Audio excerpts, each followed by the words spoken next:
जून तेरे सांस में, दिल ते जादू मेरा है। जो तुम्हारा तू है, तेरी तार तेरे लेना तुझे मेरा है। तू होता वो तू नजारे बिना ले तू, जो तू नजारे। तू होता है वो तू नजारे। ये है मेरी सोफिया। ये तो सोफिया है मामा। ये आपको कैसे पता चला? पुलिस में मेरे खिलाफ हलचल सी मच गई है, और इस हद तक कि वो अब मेरे लिए इन्वेस्टिगेशन शुरू करना चाहते हैं। मेरा नाम जो है तुम्हारे नाम के साथ आ रहा है, उमर मैं बर्दाश्त नहीं कर सकता। तो रातों रात तुम्हें अमीर कर दिया जाएगा, और अगर तुम कामयाब ना हुए तो याद रखना तुम्हारा मुस्तकबिल अंधेरे में होगा। मेरी बात तुम्हें समझ आ गई होगी। तू होता है वो तू नजारे।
बात तो है। मैं ठीक हूँ अली।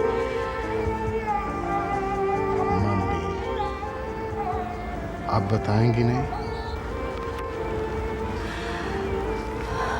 अली तुम ही हो जो मेरी हर बात समझते हो अली। बेटा तुम्हें याद है ना, मैंने तुम्हें कहा था कि मेरी एक छोटी सी बेटी थी जिसे मैं छोड़ कर आई थी।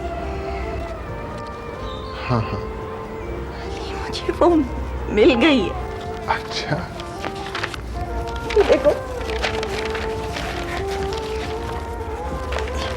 अली, ये है मेरी सोफिया। ये तो सोफिया है मामा। ये आपको कैसे पता चला? उसके बाप ने मुझे बताया है। अली मेरा जी चाहता है मैं भी उसके पास जाऊं और उसे अपने सीने से लगा लूं, लेकिन मैं डरती हूँ अली। वो पता नहीं मेरे बारे में क्या समझती होगी। अली मामा, आप जरूर उससे मिले। लेकिन वो नहीं है, वो शूटिंग के लिए गई हुई है कहीं, शहर में नहीं है। जब वो वापस आ जाएगी तो यू मस्ट मीट हर। हो सकता है वो भी आपको मिलना चाहती है। You think so? I'm sure. Ali, ओ अली, काश कैसा हो। देखो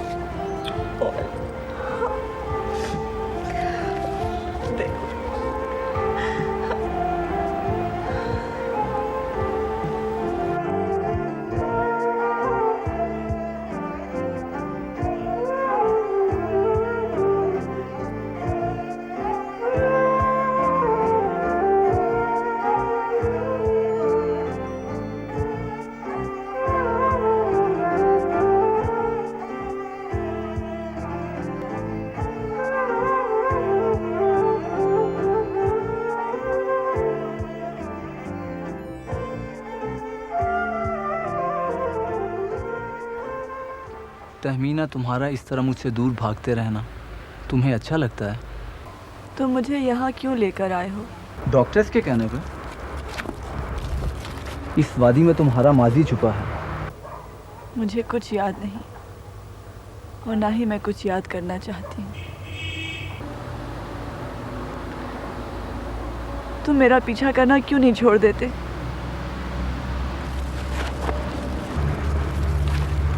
कट।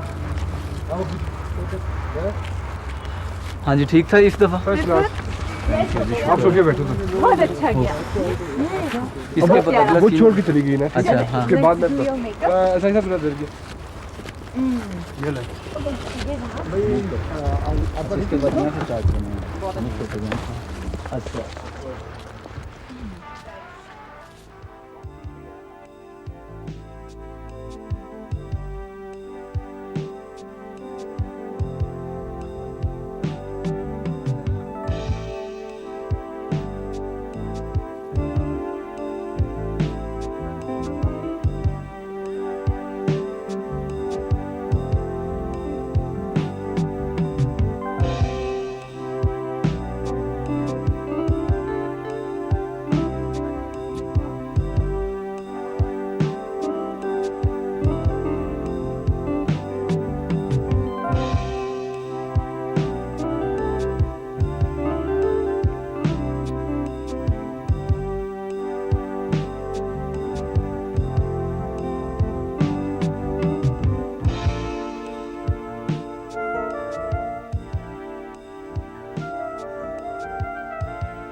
यहाँ आए हुए ज़्यादा दिन तो नहीं हुए, लेकिन यूँ लगता है कि जैसे मैं हमेशा से यहाँ रह रही हूँ। मेरा दिल चाहता है कि मैं यहाँ से कभी कहीं नहीं जाऊँ। अच्छा, इतनी पसंद आ गई ये जगह? हाँ, जगह तो बहुत अच्छी है, लेकिन पता नहीं क्यों यहाँ ऐसा लगता है कि जैसे वक्त थम सा गया है,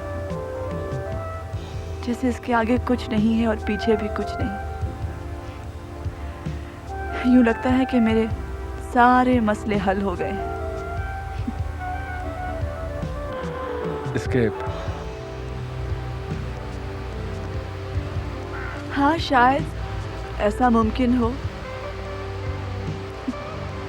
चले। चलिए।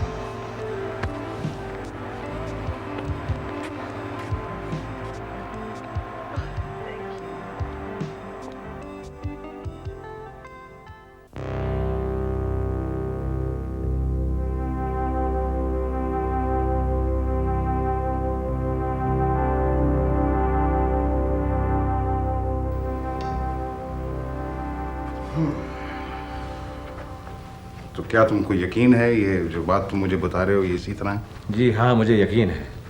पुलिस में मेरे खिलाफ हलचल सी मच गई है, और इस हद तक कि वो अब मेरे लिए इन्वेस्टिगेशन शुरू करना चाहते हैं। मेरा नाम जो है तुम्हारे नाम के साथ आ रहा है, उमर, मैं ये बर्दाश्त नहीं कर सकता। तुम्हें पता है मेरी पार्टी में कितनी इंपॉर्टेंट पोजीशन है? मैं इस किस्म के स्कैंडल अफोर्ड नहीं कर सकता हूँ। और तुमने तो मुझसे वादा किया था कि इस घपले में मेरा नाम नहीं आएगा। हाँ, वादा तो मैंने किया था, लेकिन तुम मेरा ख्याल है ऐसे ही घबरा रहे हो। ऐसी कोई मामूली सी तहकीक कर रहा होगा कोई, किसी पुलिस ऑफिसर को अपना फ़र्ज़ शायद याद आ गया हो। तो मुझे एक बात बताओ मेरे दोस्त, जिस पोजीशन में तुम हो, क्या तुम पर हाथ डालने का कोई सोच भी सकता है? लगता है कि मैं ज़्यादा ही परेशान हो गया। हाँ, लेकिन उमर, एक चीज़ क्लियर है कि पार्टी में मेरी पोजीशन बड़ी डेलिकेट है, और इस वक्त पार्टी मुझ पर बड़ा डिपेंड कर रही है। मैं समझता हूँ पार्टी तुम पर डिपेंड कर रही है।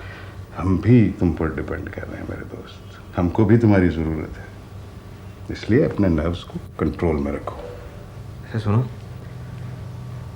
ऐसा नहीं हो सकता कि इस डील में से मैं अलहदा हो जाऊं। मैं इस वक्त ये रिस्क बर्दाश्त नहीं कर सकता। ये नामुमकिन है, बिल्कुल ऐसा नहीं हो सकता। हर चीज़ हो चुकी है। मैं अफोर्ड नहीं कर सकता कि तुम इस डील से आउट हो जाओ और ये मैं ख़त्म कर दूँ। Relax Rizwan, relax. आज रात एक स्लीपिंग पिल लेकर सो। सुबह जब उठोगे ना, तो शायद तुमको ये रिस्क इतना बड़ा रिस्क ना लगे। मुझे भी यही महसूस होता है कि मुझे आज यही कुछ करना पड़ेगा। और स्लीपिंग पिल जो है वो भी सुरैया से मुझे बोरो करनी पड़ेगी। उमर, मैंने आज तक सोने के लिए कभी किसी दवा का इस्तेमाल नहीं किया। कभी कभी दवाई का इस्तेमाल बहुत ज़रूरी होता है। चाय पियो। आदम खान, चाय दो साहब।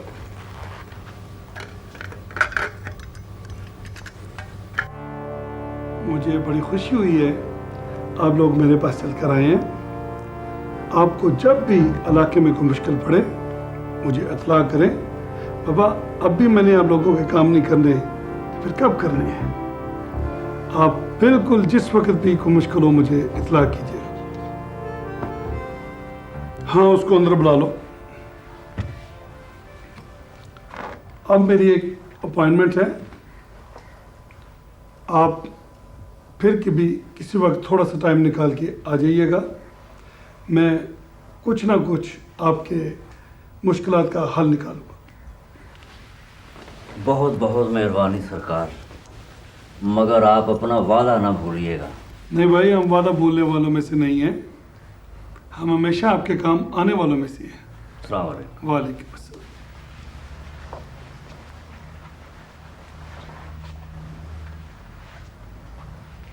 अस्सलाम वालेकुम जी। वालेकुम अस्सलाम। क्या हाल है जी? बस ठीक ठाक। ठीक ठाक हैं? हाँ जी। आप वक्त से कुछ थोड़ा पहले नहीं आ गए आज? अच्छा, बस जी वक्त में तो आगे पीछे चलता ही है। खैर, चले बैठे, तशरीफ रखें। बहुत शुक्रिया जी। और क्या हाल चाल है? बस ठीक ठाक। ठाक है? जी हाँ। मैं आपसे पहले कहीं मिल चुका हूँ। जी सर, आपका ख्याल बिल्कुल ठीक है।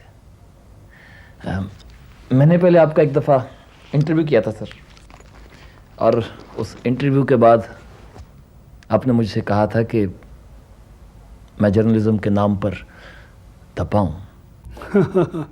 मुझे याद आया, बहुत मज़ेदार इंटरव्यू था। क्या आप अपनी पहली नाराज़गी भूल गए? नहीं सर, मैं तो माइंड ही नहीं किया करता सर, क्योंकि मैं समझता हूँ कि हम में से हर शख्स किसी न किसी चीज़ के नाम पर धब्बा है। बात खूब।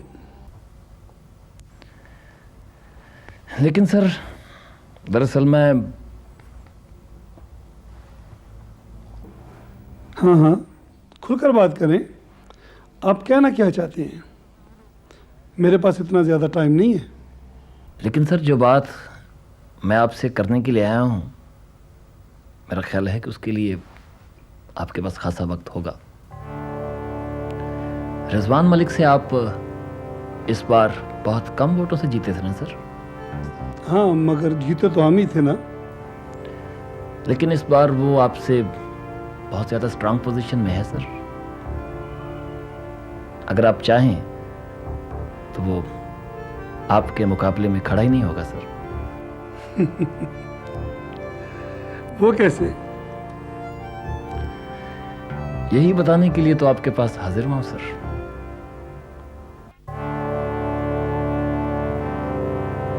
अगर तुम उमर के बारे में ये किताब लिख लेते हो तो रिजवान मलिक तबाह हो जाएगा और उसकी पार्टी भी खत्म हो जाएगी। लेकिन एक बात बताओ, क्या उमर की बीवी ये किताब लिखने में तुम्हारी मदद करेगी? ये आप मुझ पे छोड़े सर। तुम कामयाब हो गए जफर तो रातों रात तुम्हें अमीर कर दिया जाएगा, और अगर तुम कामयाब ना हुए तो याद रखना तुम्हारा मुस्तकबिल अंधेरे में होगा। मेरी बात तुम्हें समझ आ गई होगी? जी सर, मैं आपकी बात अच्छी तरह समझ रहा हूँ, लेकिन मैं नाकाम नहीं रहूंगा सर। ये कॉफ़ी है ना, इसकी बीन्स मैं खुद ग्राइंड करता हूँ घर में बैठ के, सिर्फ खास लोगों को देता हूँ। ये लो। Thank you sir. वैसे मुझे कॉफ़ी इतनी पसंद नहीं। वैसे ट्राई तो करो, कैसे नहीं पसंद? कैसी है? अच्छी है।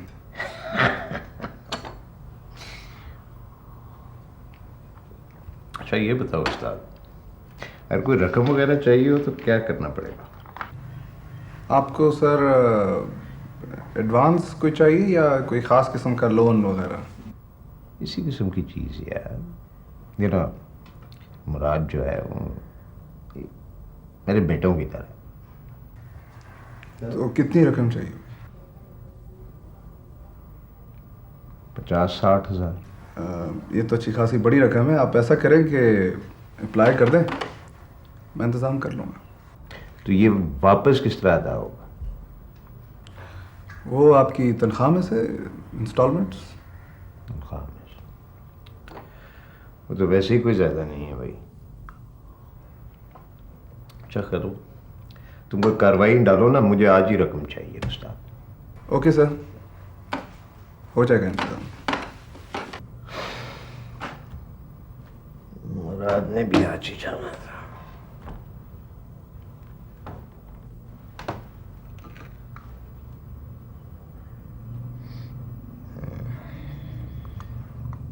बदबख्त ने कॉफी भी खराब कर दी।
शहरबानो, मैं तुम्हें आज़ाद करवा सकता हूँ। आजाद? हाँ, तुम खुद को उम्र की कैद से हमेशा के लिए आज़ाद कर सकती हो। वो कैसे? देखो, तुम उम्र को सिर्फ इसलिए बर्दाश्त कर रही हो ना कि तुम्हें दौलत की जरूरत है। तुम जिस तरह से पली बड़ी हो, मैं जानता हूं कि तुम्हें अपनी हर ख्वाहिश पूरी करने की आदत है। बात सिर्फ पैसे की है।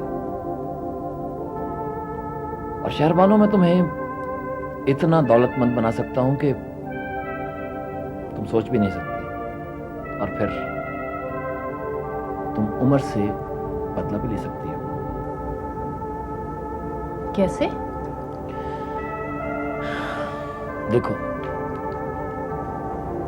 उम्र एक ऐसी फिगर बन चुका है कि जो बहुत बड़े बड़े लोगों के साथ इन्वॉल्व है। तुम्हारे हाथ से लिखा हुआ एक एक्सपोज, एक ऐसी किताब जो उसकी कारोबारी और जाती जिंदगी की असलियत लोगों पर खोल दे, तुम्हें बहुत अमीर बना सकती है। तुम रातों रात अमीर बन सकती हो। किताब लिखूंगा मैं, और इसमें तुम मेरी मदद करोगी। मैंने उस किताब की फाइनेंस करने के लिए एक शख्स को भी ढूंढ लिया है। उम्र के बहुत सारे दुश्मन हैं। तुम्हें शोहरत भी मिल जाएगी, दौलत भी मिल जाएगी, और उम्र से नजात भी। और किताब लिखने का नाम तुम्हारा आएगा। और शहरबानो, मुमकिन है कि इस किस्म के स्कैंडल के बाद उसके खिलाफ कोई कार्रवाई भी शुरू हो जाए? तुम मुझे अब तक गलत समझते रहे हो जफर। अगर तुम्हारा ख्याल है कि मैं उमर के खिलाफ इस किस्म की किताब लिखने में तुम्हारी मदद करूंगी तो भूल जाओ। मैं उमर को किसी किस्म का नुकसान होने नहीं दूंगी। क्या? ये तुम क्या कह रही हो शहरबानो? तुम तो उमर से नफरत करती हो। हाँ, मगर मोहब्बत भी। बस मुझे इल्म नहीं था, मगर मैं ये बर्दाश्त कभी नहीं करूंगी कि मेरी किसी वजह से उमर को तकलीफ पहुंचे। शहरबानो, तुम क्या चीज हो? यानी तुम ऐसे शख्स से मोहब्बत करती हो जो तुम्हें अपनी जूती के बराबर भी नहीं समझता। कभी उसको भी मुझसे मोहब्बत थी, लेकिन उसको अब तुम्हारी जरूरत नहीं है। क्या तुम्हें कुछ दिखाई नहीं देता? वो सोफिया से मोहब्बत करता है। सोफिया इतने दिनों से इस शहर में भी नहीं है, और वो उसके अपार्टमेंट को फूलों से सजाने जाता है, खाली अपार्टमेंट को। शहरबानो, अब तुम उसके लिए कुछ भी नहीं हो।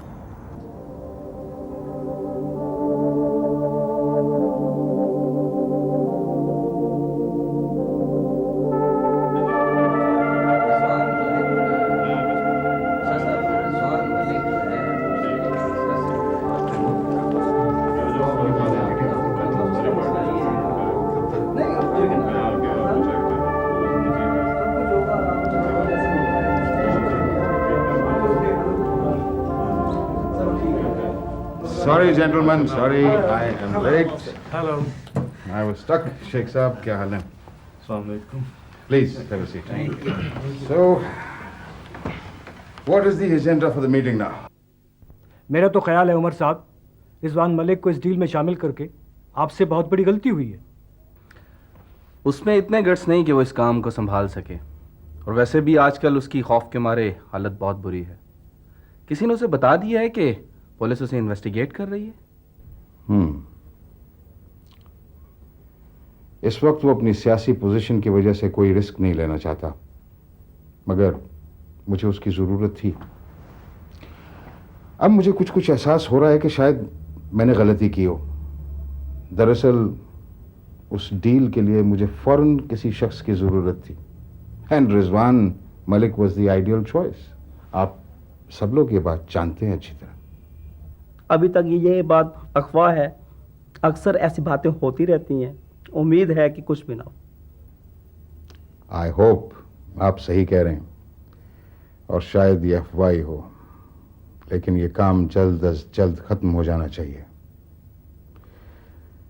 अगर पुलिस ने रिजवान मलिक को शामिल तफ्तीश कर लिया तो शायद उनको फेस नहीं कर सकेगा। He'll break. रिजवान किसी ज़माने में दलेर हुआ करता था, लेकिन जब से उसकी सियासी अहमियत बढ़ी है बुज़दिल होता जा रहा है। इसलिए कि अब उसका सब कुछ एट स्टेक है, और हमारे साथ उसकी ऑब्लिगेशन भी है। उमर साहब, आपके कहने पर हम काफ़ी पैसा उसके इलेक्शंस पे इन्वेस्ट कर चुके हैं, और उसकी पार्टी को भी काफ़ी डोनेशंस दे चुके हैं। रिजवान मलिक को किसी किस्म की भी तफ्तीश में जाने से पहले इस चीज़ का ख्याल रखना चाहिए। Gentleman, don't worry. मैं आपसे वादा करता हूं कि मैं ये बात मलिक की पूछगिछ तक नहीं पहुंचने दूंगा। He will never face the police. Don't worry, I'll take care of that. होता है वो तू नज़ारा।